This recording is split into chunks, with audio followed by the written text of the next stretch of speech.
Le voyage égoïste, contes, récits et souvenirs par Colette, lu par Équilibre, livre audio.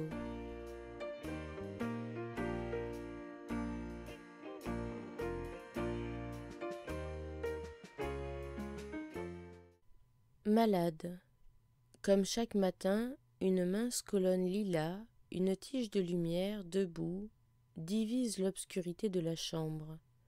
Elle s'étire coupante contre le fond brodé et sombre de mon rêve de jardin, à lourde verdure, à feuillage bleu comme ceux des tapisseries, qui murmuraient pesamment sous un vent chaud. Je referme les yeux avec l'espoir de joindre, par-dessus la hampe lumineuse, les deux panneaux somptueux de mon rêve. Une douleur précise, à la place des sourcils, m'éveille tout à fait, mais le murmure orageux des feuillages bleus persiste dans mes oreilles. J'atteins la lampe, qui éclot de l'ombre comme une courge rosée, traînant après elle ses vrilles, sèches, en fil de soie. Le battement douloureux persiste, là, derrière les sourcils. J'avale péniblement. Quelque chose comme une petite arbouse râpeuse enfle dans ma gorge, et je referme les mains. Je cache mes ongles, pour éviter le contact des draps. Froid, chaud, frisson, malade? Oui. Décidément oui. Pas très malade, juste assez. J'éteins la lampe, et le tube lumineux d'un bleu glacé qui rafraîchit ma fièvre monte de nouveau entre les rideaux. Il est 6 heures. Malade. Oh oui, enfin malade. Un peu de grippe sans doute. Je referme les yeux et j'attends le commencement de cette journée comme si c'était ma fête. Toute une longue journée de faiblesse, de demi-sommeil, de caprices respectés, de diète gourmande. J'appelle déjà le parfum autour de mon lit, de l'eau de Cologne citronnée. Il y aura aussi, quand j'aurai faim, l'odeur du lait chaud vanillé et de la pomme échaudée givrée de sucre. Faut-il attendre que la maison s'éveille, ou bien sonnerai-je pour qu'on se hâte et qu'on s'effare, avec des bruits de mules claquantes dans l'escalier, des « mon Dieu » et des « cela devait arriver, la grippe court ». Mieux vaut attendre, en guettant le jour qui grandit, le tapis qui s'éclaire et pâlit comme une mare. J'entends, mais vaguement, le roulement des voitures et des sonnailles, des bouteilles pendues au doigt du laitier, le son profond d'une timbale grave, battue légèrement et régulièrement, assourdit mes oreilles et me sépare des bruits de la rue. C'est la monotone, l'agréable pédale de ma fièvre. Loin de chercher à m'en distraire, je la cultive, je la détaille. J'accommode à son rythme des airs faciles, des chansons de mon enfance. Ah, voici que porté en musique vers les jardins, que quitta mon songe, j'entrevois de nouveau les lourds feuillages bleus. Quoi, que voulez-vous? Je dormais. Oui, vous voyez, je suis malade. Si, vraiment malade. Non, je ne veux rien, sinon que vous n'entriez pas tous à la fois dans ma chambre. Et ne touchez pas aux rideaux.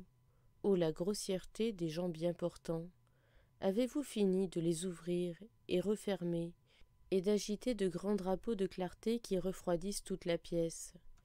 Donnez-moi seulement un verre d'eau glacée. Je veux un verre tout uni, un gobelet sans défaut et sans parure, mince, plaisant aux lèvres et à la langue, plein d'une eau dansante, et qui semble, à cause du plateau d'argent, un peu bleu. J'ai soif. Non, vous refusez? Et qu'ai-je à faire, moi, fiévreuse, moi brûlante, de votre tisane qui sent le linge bouilli et le vieux bouquet? Disparaissez tous, je vous déteste. Je défends qu'on m'embrasse avec des nez froids, qu'on me touche avec des mains de gouvernante matinale, honnête et gercée. Allez-vous-en. Toute seule, je goûte mieux l'agrément morose, délicat d'être malade. Je me sens aujourd'hui si supérieure à vous tous, des yeux fins, blessés, amoureux des lumières douces, et des reflets étouffés, des oreilles sensibles, mobiles sous mes cheveux, inquiète de tout bruit, une peau intelligente assez pour percevoir les défauts de la toile fine qui la couvre, et ce miraculeux odorat qui invente à son gré dans la chambre l'arôme de la fleur d'oranger, ou des bananes meurtries, ou du melon musqué, trop mûr, qui va se fendre et répandre une eau sanguine. Il me semble que derrière la porte, vous devez être un peu envieux, vous qui ne savez pas jouer comme je fais, avec le soleil de novembre, qui coule lentement sur le toit là-bas, au bout du jardin, avec la branche que chaque souffle incline, et qui trempe chaque fois le bout de ses feuilles rouillées dans un vif rayon. Elle se relève, et la voilà rose, violet, rose, rose, violet, violet bleu, comme les feuillages de mon rêve. Ils ne sont pas si loin, les feuillages bleus, puisque leur murmure marin emplit mes oreilles. Aurais-je le temps cette fois d'habiter leurs ombrages? Qui est là? Qu'y a-t-il? Je dormais. Pourquoi me laisse-t-on seul? Depuis combien de temps m'abandonnez-vous sans force pour appeler? Venez, secourez-moi. Oh, vous ne m'aimez pas. Qui donc a mis près de mon visage pendant mon sommeil ce bouquet de violettes? Donnez que je le touche. Qu'il est vivant et froid et délicieux aux lèvres. Oui, je sais, le trottoir était sec et bleu. Mes chiens ont couru devant vous dans l'allée du bois. Ils happaient les feuilles en rafale. Je suis jalouse.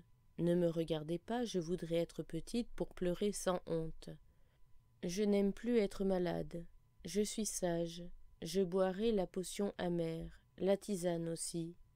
Je ne jetterai plus mes bras hors des couvertures. Que la journée est longue. Est-ce l'heure enfin d'allumer les lampes? N'essayez pas de mentir. J'entendrai bien les enfants courir et crier en quittant l'école, et les galoches de la porteuse de pain, qui vient à 5 heures. Dites, resteriez-vous ainsi fidèle auprès de moi, indulgent et grondeur, si j'étais longtemps, longtemps malade, ou bien si j'étais vieille tout d'un coup, et prisonnière comme sont les vieilles gens? Cela fait trembler quand on y pense, cela fait trembler. Pourquoi croyez-vous que c'est de fièvre que je tremble? Je tremble parce que c'est la mauvaise heure, entre chien et loup. Vite, allumez la lampe, et que sa lueur éloigne le chien fantôme et le loup revenant. Vous voyez, maintenant je ne frissonne plus, depuis qu'elle brille toute ronde, énorme et rose comme une coloquinte à l'écorce brodée. Le beau fruit, et de quel jardin fabuleux! Il tient encore à ses vrilles arrachées, traînantes sur la table.